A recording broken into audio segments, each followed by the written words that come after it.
Hi, and welcome to In Our Community. I'm your host, Tina Hunt, and today we have an exciting show for you. We have Dr. Edward Bush of RCC, which is Riverside Community College, Norco campus. Welcome, Dr. Bush. Thank you for having me today. All right. Listen, before we get started, because we've got so much information to give out, but we want to know a little bit about you, about your position at RCC. Yeah. Tell us about that. Yeah, currently I serve as the Dean of Student Services. Been there for close to 2 years. Actually, will be 2 years June the 1st. Okay. Basically, I'm responsible for all the support programs for students on campus to help them become academically successful, to provide help for them outside of the classroom. Great, fantastic. And prior to your position at RCC, what did you do? Actually, I've been with Riverside Community College District for 8 years.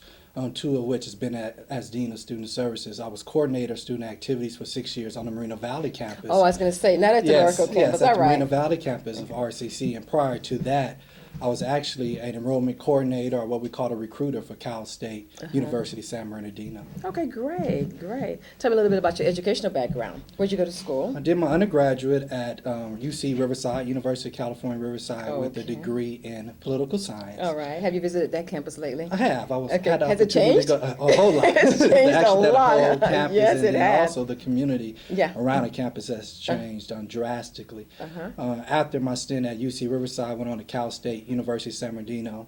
Okay. Got my master's in public administration, and from there went on to Claremont Graduate University, Great. where I have my PhD in urban educational leadership. Wonderful. All right. Married with children? Married, Married, absolutely, okay. absolutely. Okay. Definitely need to be married to get me through all that Did you- school, Okay. particularly the PhD program. I'm married and have 2 wonderful children. Okay. My wife Janice, and I have a son Nia and Kari, ages 12 and 10 respectively. Oh, that's Yes. wonderful. Cute kids, huh? Absolutely. Of course, I'm They're biased. your I'm kids. biased. They're your kids. You know, being a dean, how are you preparing? You say you've got an 8-year-old and a 10-year-old? Is it 12 and 10. 12 and 10. Yes. Okay. How are you preparing them for grooming them for college? Absolutely. Even at this today about freshmen and what they can do to prepare for college. Yeah, we're going to focus on freshmen today, but actually it's never too early Really? to talk about college and to prepare for college. I think some studies show that students in the 4th grade really make up their mind whether or not they were going to go on to college as early as the 4th grade. Yeah. So as early as we could begin to talk about college, the better. But to address your Let's- question yeah. about how I do that with my kids, right now my daughter's 12.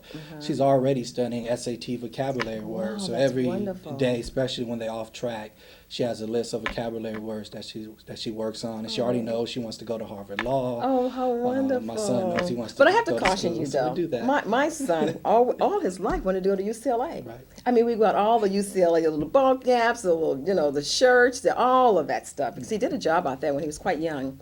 He's an actor. And he just fell in love with it. And so he's only talked about UCLA. And now he's a senior in high school. Changed his mind. Changed his mind. What are you It doing? I was happens. all geared for UCLA. Yeah. I know exactly how long it takes to Absolutely. get there. I know the Absolutely. campus. We've gone to a lot of their, because he's in baseball. So we've Absolutely. done a lot of their baseball, games out there, and just, and he changed his mind. Right. Well, I think Which that's I a don't good mind because thing. actually where he wants to go now is closer to home. Right. Yeah. Yeah. Want to keep them close. Exactly. I think it's a good thing. I Yeah. think as we talk about college, there's 2 different questions, and oftentimes I talk to young people about this. The question is not whether or not you're going to college, but which college are you going to? So the important thing is to have the conversation, and it's known that your child is going to college. Now, whether which college they choose or not, Right, that exactly. becomes neither here nor there based on choice and preference. But the key is to ingrain in your children early the fact that they're going on They to are going, college. So just exactly. like if you go from the 5th grade to middle school to high school High to school to college should college. also be a seamless transition. Exactly. You're so right about that. And we were actually really pleased. A little bit shocked again because we've heard this all these years, and then Absolutely. for him to change. But we did take him back to Boston to see Harvard, and I think then he realized he didn't want to be that far away Right, from absolutely. Plus it was the weather was not that nice back there at Of that course, time. yeah, the East Coast. Yeah, Southern California, Southern we're a little California. Oh, spoiled. we're spoiled just But a that's bit. actually a great thing that you did. I think oftentimes parents really downplay the importance of going to visit the college. And we'll talk about this a little bit later on, but visiting the college is absolutely important. I equate it to you buying shoes without trying it on first.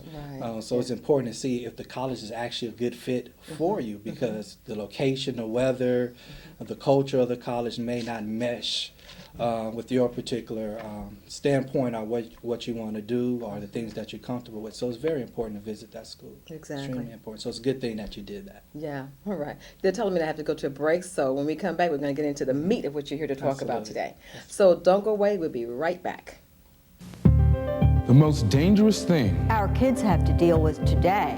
Isn't violence. It isn't drugs, it's unhealthy food. too many of our kids are overweight.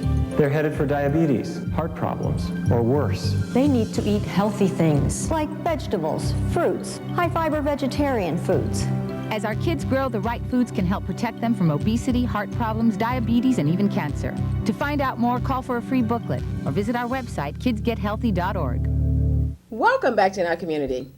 I've been speaking with Dr. Edward Bush, Dean of Student Services at RCC, which is Riverside Community College, Norco campus. Norco, gotta get the Yes, Norco in. Norco campus, Absolutely. exactly. Welcome back, Doctor. Thank you. It's good to be back. All right, Dr. Bush, in this segment, let's talk about college preparation for freshman students.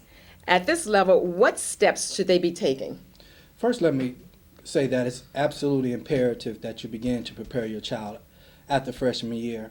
I think oftentimes we believe that college is 3 years, 4 years down the road. That is not a lot that the student is supposed to do by way of college preparation.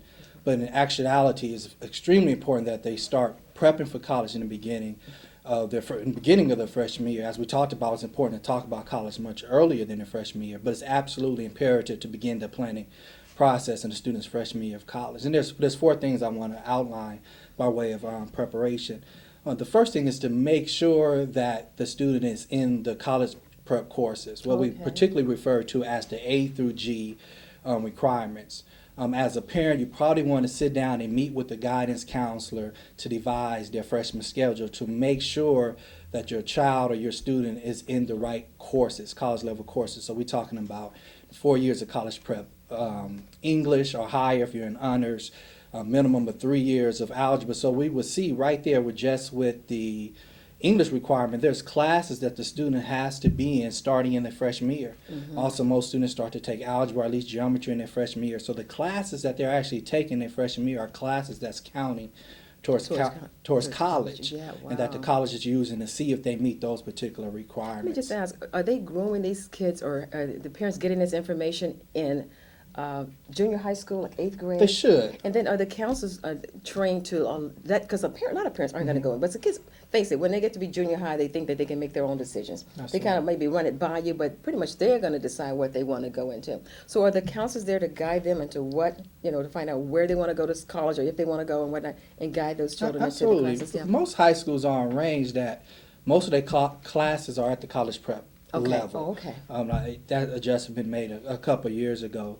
So pretty much your students should be in college prep classes. Oftentimes at the 8th grade level, you'll have high school counselors come visit the middle school to devise the schedule for the 8th graders.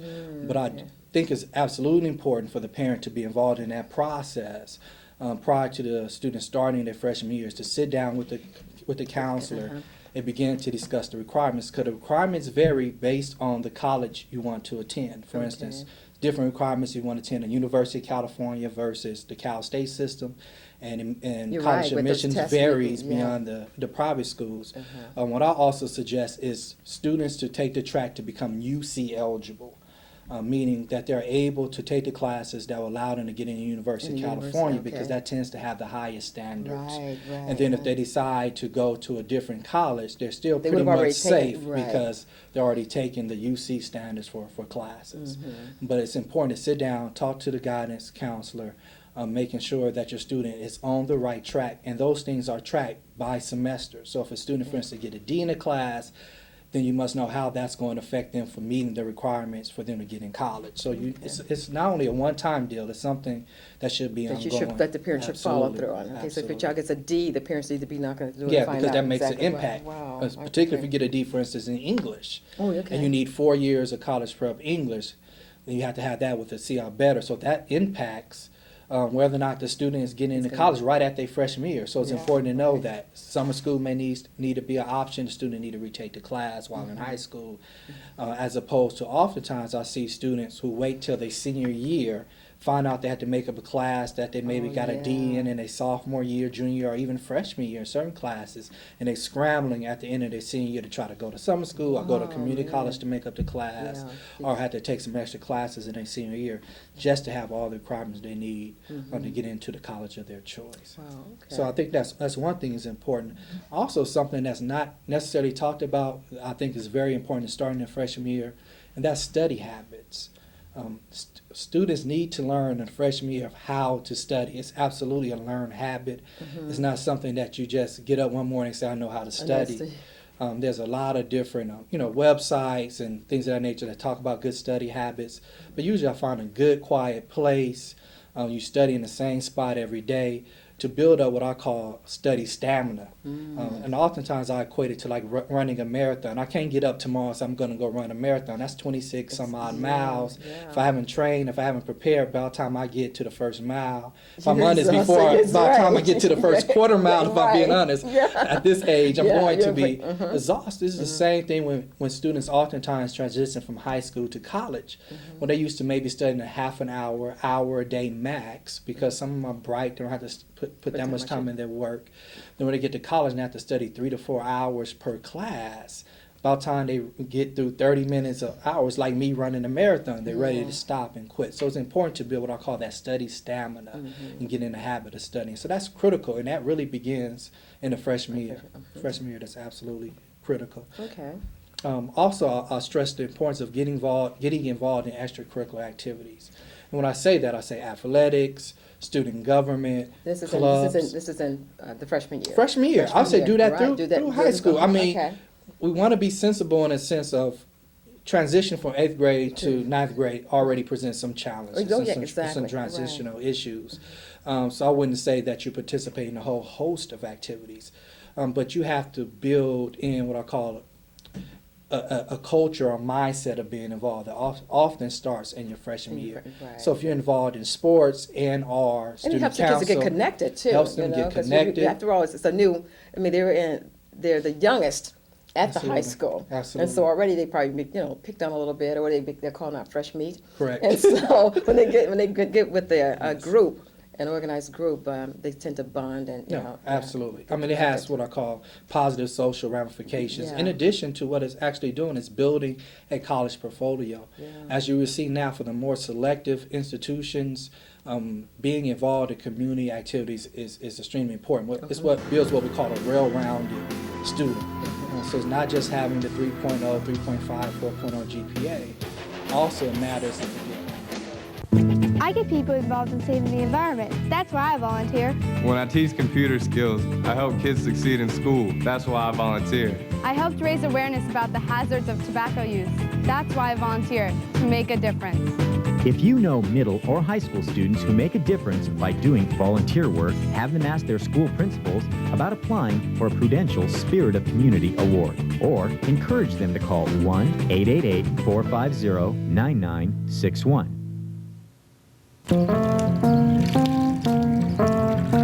You'd think it would be easy to tell which kids have trouble with their eyesight. Here, kitty, kitty. Here, kitty, kitty. But that's not always the case. Even though 1 in 4 children may have a vision problem, eye doctors tell us the symptoms aren't always so obvious. For clues on how to spot the real-life signs of childhood vision problems, visit checkyearly.com, a public service message from the Vision Council of America, and reading is fundamental. Welcome back to In Our Community. I am your host, Tina Hunt, and we're talking with Dr. Edward Bush, Dean of Student Services, Riverside Community College, Norco campus. There we go. Also joining us today, we have a freshman here, Alyssa Hunt, and Alyssa is a cast member for Today's Youth nonprofit organization. Welcome, Alyssa. Thank you. All right. Alyssa, tell us a little bit about yourself. Well, my name is Alyssa. I'm 14 years old, and I'm in the 9th grade. I am a high school cheerleader. I also play piano, and I was an ice skater. Okay, and why aren't you an ice skater now? Well, because cheer, you're so dedicated to it that I had to stop for the school year, and maybe I'll rejoin in the summer. But yeah, because cheer, it takes up so much of your time. We have to cheer for football and basketball, water polo, volleyball, wrestling, and we also do competitions. And so Okay. my schedule's filled up. All right, what do you like So best, busy. football or basketball? Football. Oh, wait, but you guys are the basketball champs. Well, I know. Well, football actually went all the way, huh? All the way. You guys didn't even know Just what defeat, no defeat. 11-0. Wow, 11 and undefeated. 0, wow, 11-0. undefeated. Yeah. And then they, It did. well, I know what happened, Alyssa. They had that game, was it On Thanksgiving. the day after Thanksgiving? The day You of don't play Thanksgiving. football the day after Thanksgiving. That's a serious game because these boys, they eat a lot on Thanksgiving, It's right, Dr. turkey. Bush? Yeah. That turkey, had those Turkey. boys they were just sluggish out there. It's too much turkey. Mm-hmm. All right, so they lost. But then tell us about basketball. Basketball, we were actually the CIF champions. Wow. Wow, and you got to play where? I mean, well, you didn't play, but you got to cheer for the basketball at the team. Honda Center. Wow, which used to be The Anaheim Pond. Anaheim Was it? Pond. Yeah. Wow. Felt pretty good being out there on that big floor, huh? Yeah. That was awesome. Great. All right. Well, you got some questions for Dr. Bush. We were going to have another student here, but you'll have to ask all the questions on behalf of your peers at today's youth. And what's the first question for Dr. Bush? Before you ask me a question, can I ask you a Oh, question? sure. Would that be fine? Have you thought about college? Yes, Freshman? I have. Okay. I'm thinking about UCLA right now, but 4 years it might change. I'll put you on the spot a little bit. Why UCLA? I've heard a lot of good things about it. It's close to home.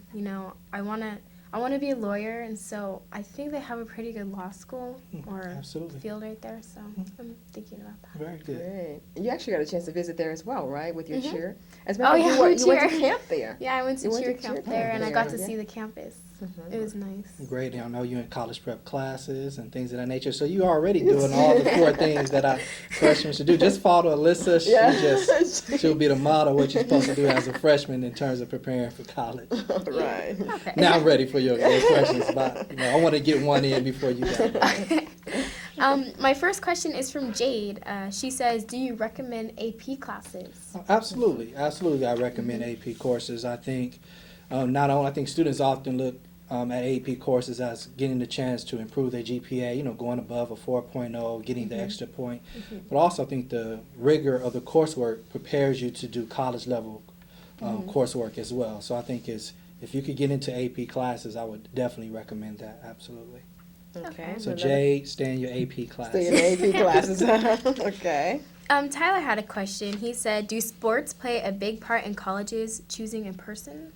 Yes and no. From a select few, when I put an emphasis on select few of those students who are able to get athletic scholarships, then they will be heavily recruited by students. And not only the big schools, or we call it Division I schools like the UCLA, but some of the smaller schools still recruit athletes, and you get opportunities to get scholarships. For those students, of course, athletics play a big part.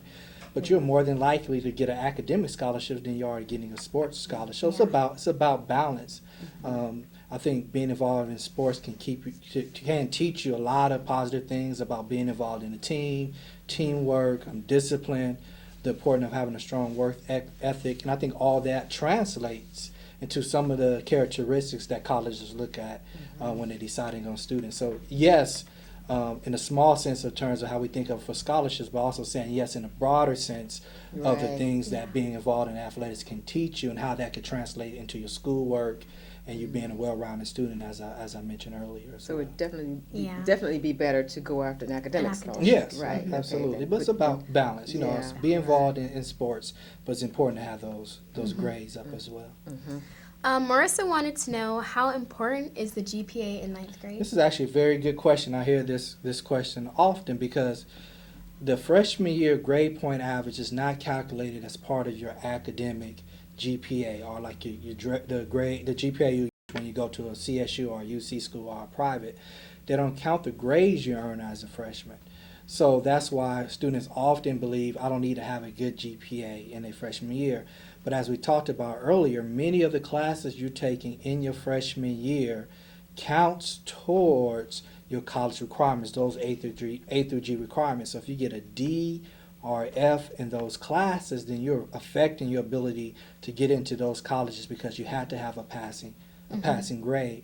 But also it's good news because a lot of students struggle a little bit going to that from middle school to the to high school, and that change sometimes affect their coursework.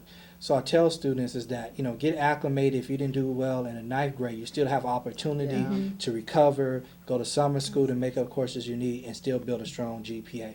But you want to be concerned about the grades you receive as a freshman, absolutely. Lakeisha asked, do colleges look at Unity Forum, ASB, or other programs? Absolutely, absolutely. Colleges, as I mentioned, want well-rounded students who are not only strong academically but have strong social skills as well, which usually is evident by those students who are involved in extracurricular activities. But not only would colleges look at it, also it's important to look at people who are giving away scholarships. And oftentimes for some of the scholarships you want to apply for at the end of your senior year, part of the criteria is not only grades, but also your involvement in activities and sports and community service. So it plays a role in being able to get money to go to college. And we all want some money when we go to college. Right? So being a part of those activities would definitely help. Okay. Katie says, I don't know where I'd like to go to college. At what point should I make a decision? I think around, good question. I would say I could actually pinpoint it to a date. Usually May 1st is when a lot of colleges want their decision by. You can definitely May 1st make of what that. year? May 1st, of your senior year. year. So that But should they know pretty much before that, when you though? decide which college you want to go to. Remember I talked about in the freshman year this huge shopping cart. I'm going to use this analogy here. And as you go through your freshman, sophomore year, junior year, you're going to start taking some of those groceries and putting it back on the shelf.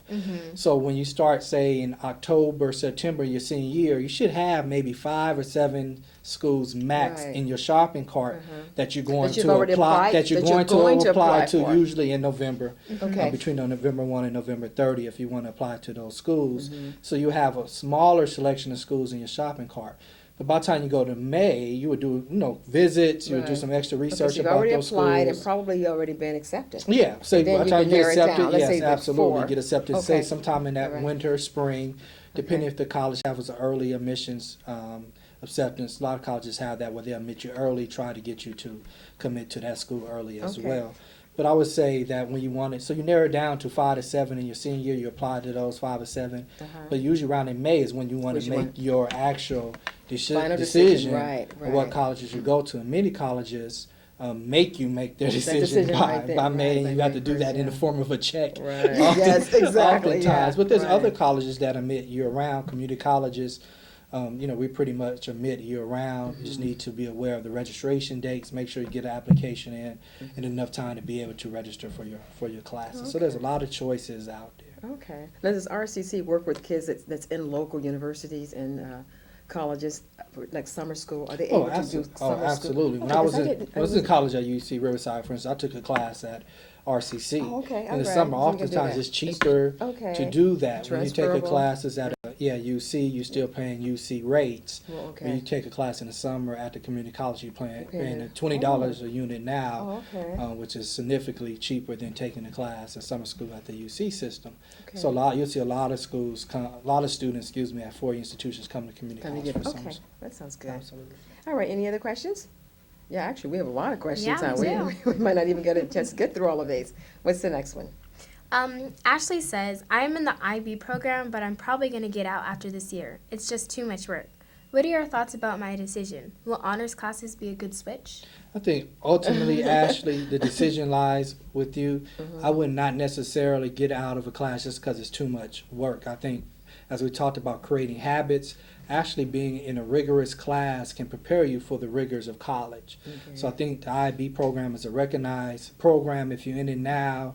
And if it's just because it's too much work, I would encourage you to try to push through, persevere, and complete getting through that program. But honors would not be a bad switch. I mean, there's benefits of being in AP classes and honors. Just find the right fit for you. But I wouldn't necessarily run away from challenges. But if it's affecting your grades and things of that nature, then you might want to consider making a switch. Well, okay. All right. We could just develop that because I have a lot of questions about IB. But, we're out of time for this segment. So we're going to go to a quick break. We'll be right back to wrap it up. So stay tuned.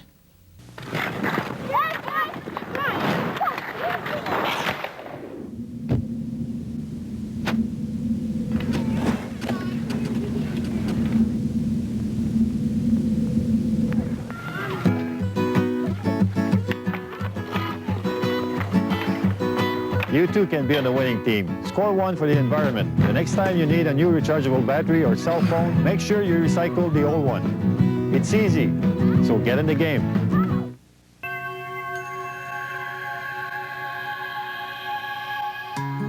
Love is the answer to all questions. Hope is the breath that keeps my spirit alive. Smiles are the world's most plentiful resource. Easter Seals changes the lives of people living with disabilities. Learn how at easterseals.com. Be an angel of change. Welcome back. Dr. Bush, in our final moments, we want to find out how we can contact you. You've given us a lot of good information for the freshmen. Absolutely. And some good points on what they can do to prepare for college. And we're going to be coming back doing a show with the sophomores, the juniors, and the seniors, and just wrap it all up. And hopefully we'll end with a show out at RCC Norco campus. That'd be great. Yeah, and give us a tour. Yeah. Okay, and more that'd be very information. good, yes. But right now, let's see, any final thoughts, information for the freshmen? Real quick, I could be reached to ask your initial question at I'm on a Norco campus, RCC. Email might be a good way. It's edward.bush@rcc.edu. Okay, we'll make sure we get that on the screen. Okay. Or you could call me at 951-372-7081. Okay. Okay. All right. Final thoughts are just be involved early with your student in terms of their preparation for college. It's never too early to start talking about college. Cost should not be a barrier. Academic performance in their freshman year should not be a barrier. College is accessible for everybody, and I want to mention that before I leave. Wonderful. All right. Well, this concludes our show on freshmen entering college or getting prepared for college. So you'll be sure and join us next time when we talk about sophomores. And we will have a sophomore here that's going to be asking some questions on behalf of the students, today's youth. Join us next time right here on NRP